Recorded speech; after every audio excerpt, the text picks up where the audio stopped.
Breaking news এবাৰ হুদখুৰৰ ৰূপত আৰক্ষী আৰু আটক হৈছে এগৰাকী ASI যি সময়ত ৰাজ্যজুৰি হুদখুৰ বিৰোধী অভিযান চলাই আহিছে আৰক্ষী আৰু ঠিক সেই সময়তে এইগৰাকী ASI লৈ মন কৰক তেখেত হৈছে আৰক্ষী বিষয়া নাম হৈছে ASI ৰেদৱানুল হক আৰু তেখেতক এতিয়া আটক কৰিছে আৰক্ষীয়ে এই কাৰণেই হুদখুৰৰ ৰূপ ধাৰণ কৰি এইগৰাকী আৰক্ষী বিষয়া সন্ত্ৰাস সৃষ্টি কৰি আহিছিল ভুক্তভোগীক হাৰাশাস্তি কৰি আহিছিল আৰু তাৰ পিছতে ভুক্তভোগীৰ গোচৰৰ ভিত্তিত এতিয়া আটক হৈছে এইগৰাকী ASI ৰেদৱানুল হক আমি সবিস্তাৰে খবৰটো লৈ অহাৰ চেষ্টা কৰিম এটা ডাঙৰ খবৰ সৰিয়হৰ দুলিতে হুদখুৰৰ ৰূপত খুদ আৰক্ষী বিষয়া টকা ধাৰেদি গুণ্ডাগিৰি খুদ আৰক্ষী বিষয়াৰ হুদখুৰৰ ৰূপত খুদ আৰক্ষী বিষয়াক গোলকগঞ্জ আৰক্ষীয়ে ইতিমধ্যে আটক কৰিছে হুদখুৰ ৰূপী ASI ৰেদৱানুল হকে হাছান আলী নামৰ এগৰাকী ধন ধাৰে দিছিল আৰু ধন ঘূৰাই দিব নোৱাৰাত হাছান আলী ইটাভাটাত লণ্ডভণ্ড কৰে আৰক্ষী বিষয়াগৰাকী আৰু ভুক্তভোগীৰ এজাহাৰৰ ভিত্তিত গোলকগঞ্জ আৰক্ষীয়ে ইতিমধ্যে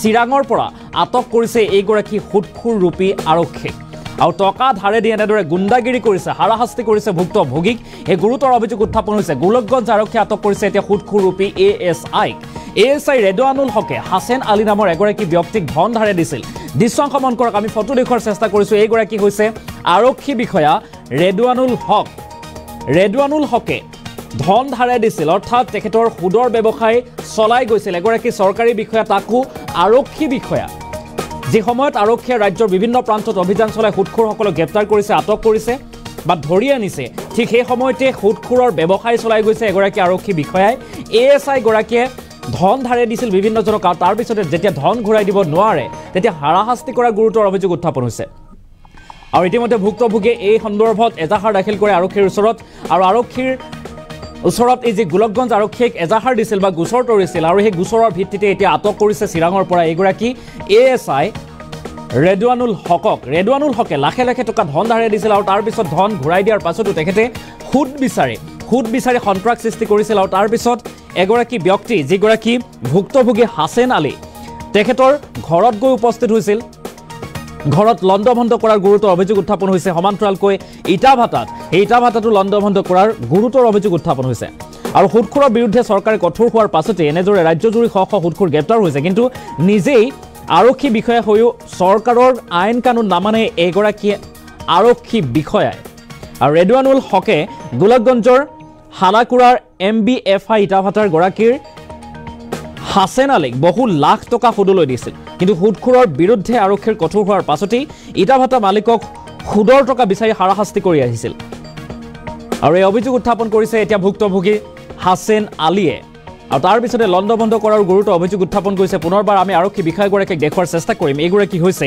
ASI ৰেদৱানুল হকক আমি দেখুৱাৰ চেষ্টা কৰিম এইগৰাকী হৈছে আৰক্ষী বিষয়া ৰেদৱানুল হক তেখেতে এগৰাকী আৰক্ষী বিষয়া হৈও সুদলৈ ধন দিছিল সুদৰ ব্যৱসায় বা সাম্ৰাজ্য গঢ়ি তুলিছিল চলাই আহিছিল ব্যৱসায় বিজনেছ আৰু তাৰ পিছতে এতিয়া আৰক্ষীৰ জালত পৰিছে খুদ ASI ৰেদৱানুল হক হুদখুৰ ৰূপী এইগৰাকী আৰক্ষী ইতিমধ্যে আটক হৈছে গোলকগঞ্জ আৰক্ষীয়ে চিৰাঙৰ পৰা আটক কৰিছে এইগৰাকী ASI ৰেদৱানুল হকক মন্তব্য আছে ভুক্তভোগীৰ মন্তব্য আমি শুনোৱাৰ চেষ্টা কৰিম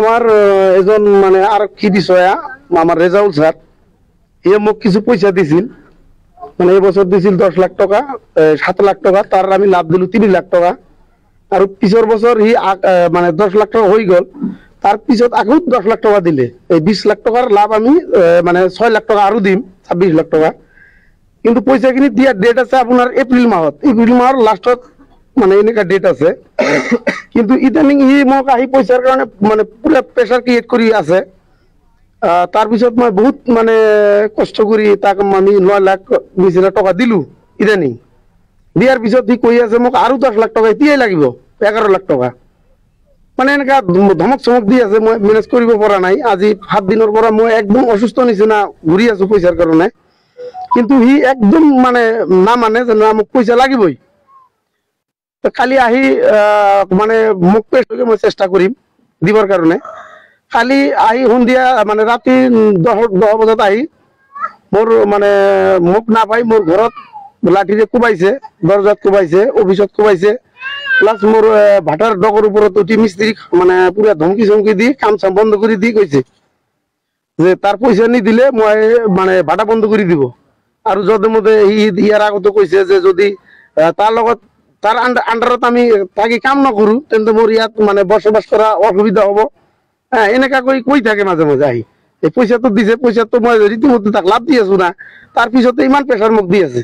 সুদত পয়সা দিছে আপনার? সুদত মানে মানে সুদ বুলি মই এইটো নকওঁ, এইটো মানে 7 লাখত 10 লাখ টকা তাক দিব লাগবে। এতিয়া সুদ হয় না কি হয় আপোনালোকে জানে।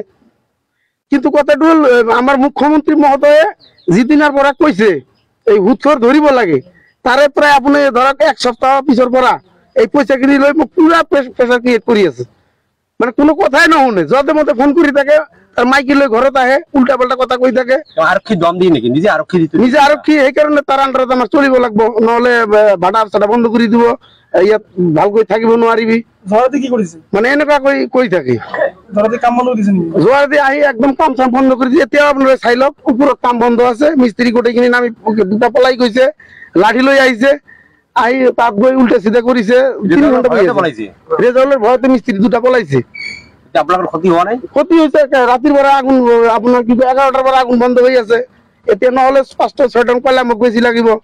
আপনার আর বন্ধ করে দি কৈছে, হি নকলে তোমার চলাব নোৱাৰো। ঘৰত অত্যাচাৰ কৰিছে, গেটত লাঠি দি কোবাইছে, ইটা দি আৰেকটা বিষয়ে গুন্ডামি কৰেছে। এনেকাই কৰিছে। মানে এটা মানুহৰ ঘৰত গৈ টৰ্চাৰিং কৰা মানে কি গুণ্ডা বাহিনী নহয়, তাৰ কি বলে কি? এটা কি বিচাৰে আপনি? এতিয়া মই মানে ন্যায় বিচাৰো। তাক তো আমি মানা কৰা নাই যে হি পয়সা মোৰ ওচৰত না পায়, মই তো ৰাজি আছো দিবলৈ, কিন্তু ইমান প্ৰেসাৰ ক্ৰিয়েট কৰাটো এটো তো একদম যুক্তিবিহীন। গতিকে এটো কি কৰিলে ভাল হয় মানে টাকা লইছে? হ্যাঁ, কিমান টাকা লইছে? টকা লৈছে 9 লাখ টকা মোৰ পৰা লৈছে, দিছো আমি। আৰ আপনি লইছে কিমান? মই লৈছো তাৰ পৰা 17 লাখ টকা। আৰ তাৰ ইন্টাৰেস্ট কিমান হইছে? ইন্টাৰেস্ট হইছে আপোনাৰ 9 লাখ টকা, 26 লাখ টকা, তাৰ ভিতৰে 9 লাখ টাকা দিলু। আৰু এটা কথা হল মানে তাক যে প্রথমত মই আপনার 7 লাখ টকা দিছিল, 7 লাখ টাকার যিখন রিসিভ আছে আপনার 10 লাখ টাকা, এই রিসিভটো তার লগত এক্সট্রা আগর যেটো রিসিভ এটি মোক ব্যাক দিয়া নাই, পিছত সেইটো মিলাই আৰু এটা রিসিভ দিছো 26 লাখ টাকা। আমরা আপনার দাবি ধমকি দিয়ে আছে টাকা টাকা সোনকালে লাগে, এইটুই কথা না। যে এটাকার কোন বস না মাস্তান আমরা তো চাইছি না, আমরা মিস্ত্রি মানুষ, ডকের উপরে যা কাজ বন্ধ করে দিছে, তা আমরা তো কাজ বন্ধ করে দিয়ে আর 2টে মিস্ত্রি পালে চলে গেছে। এখানে আমি থাকি, আমি তো পরে ছিলাম, কাজটা আজ অব্দি এখনো বন্ধ আছে, রাত 11টার থেকে। না, আমাদেরকে কোনো মারধর করে নাই, এমনি হুমকি দিছে কাজ কেউ কয়লা মারবেন না, তা আমরা আর কেউ কয়লা ঠলা মারি নাই, এখন অব্দি বন্ধ আছে। এখানে কোম্পানি বুঝবে, আমরা আর কি করি এখানে। প্রশাসন এখন না কি পাবলিক সেটা তো আমরা জানি না, আমরা মিস্ত্রি, কে প্রশাসন আছে কে পাবলিক আছে আমি জানি, আপনিও পাবলিক আমিও পাবলিক, উনি প্রশাসন না কি আছে সেটা তো আমি জানি না, এই জন্য কাজটা আমরা